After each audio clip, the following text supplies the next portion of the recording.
हर हर महाकाल। आज हम लोग को जाना था सुबह सुबह मार्केट के लिए। फिर उसके बाद हम लोग फटाफट रेडी होते हैं। फिर इन्होंने बोला था यार मुझे सैंडल, कई दिनों से लगे थे कि मुझे सैंडल चाहिए। फिर इनको मैंने सैंडल दिलाया और इनके पसंद की मिल गई थी और खुश हो गए।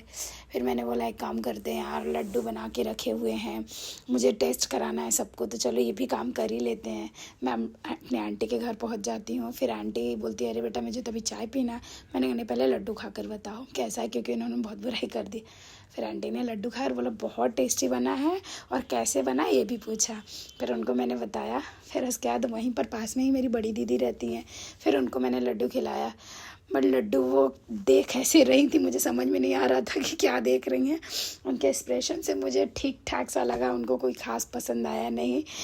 उन्होंने कुछ रिएक्शन उनका मुझे समझ नहीं आया। फिर दीदी की जो बहू है बड़ी, उन्होंने टेस्ट किया और वो खाते ही साथ बोलती है मौसी बहुत टेस्टी लड्डू बना है, क्या क्या डाल के बनाया है। फिर हमने जीजा जी को टेस्ट कराया। मैं जीजा जी को तो बहुत ज़्यादा पसंद आया।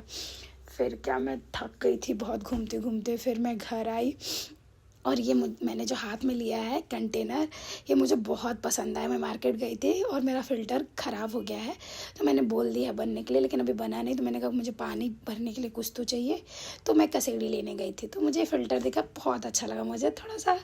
मैंने कहा किचन में अच्छा भी लगेगा। फिर उसके बाद मैंने लिया ये। मेरी बेटी बोलती मम्मी सच में बहुत अच्छा है। फिर बोलती मम्मी आप बहुत थके लग रहे हो, मैं आपके लिए चाय बना कर लेकर आती। मैंने कहा ठीक है। इतने में आ जाते हैं मेरे हस्बैंड और मेरा सिंचैन है, उनको देख के बहुत एक्साइटेड हो जाता है। और आज मेरी बेटी भी आई थी, यानी मेरे बड़े भाई की बेटी है, तो मेरी भी बेटी लगेगी। फिर उसके बाद इतने में उसके फूफा जी उसको परेशान करने लगते हैं, क्योंकि जैसे मेरी भतीजी आती है उसको कुछ काम था मुझसे और काम के लिए, तो इतने में उसके हस्बैंड का कॉल मेरे हस्बैंड के कॉल पे आ जाता है और बोलते अच्छा मैं बताता हूँ कि सोनू आई हुई है। तो मेरी भतीजी बोली प्लीज़ अभी मत बताओ, अभी पूछेंगे अभी क्यों गई हो, बच्चों का पेपर हो रहा है, तुमको कुछ लगता नहीं है। वो पढ़ाई को लेके थोड़ा ज़्यादा सीरियस रहते हैं। और डुग्गू बोलती है अभी प्लीज़ नानू बताना मत। फिर क्या बोलते हैं ठीक है, थोड़ी मज़े वज़े लिए।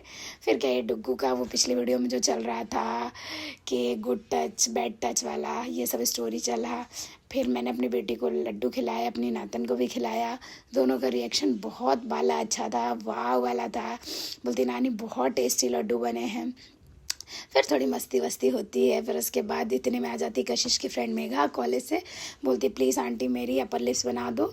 मैंने बोला अच्छा तुमको बनवाना है, मैं बनाना तो छोड़ दी हूँ, लेकिन अगर तुम बनवाना है तो प्लीज़ नाटक मत करना, जल्दी जल्दी मैं बना देती हूँ। बोलती नहीं आंटी मैं इसीलिए तो बाहर नहीं बनवाती, मुझसे सब परेशान हो जाते। वो इतना रो रही थी, इतना मुझे हंसी आ रहा था और मैं उसके ऊपर बैठ के उसका अपर लिप्स कर रही थी, मुझे भी मज़े आ रहे थे।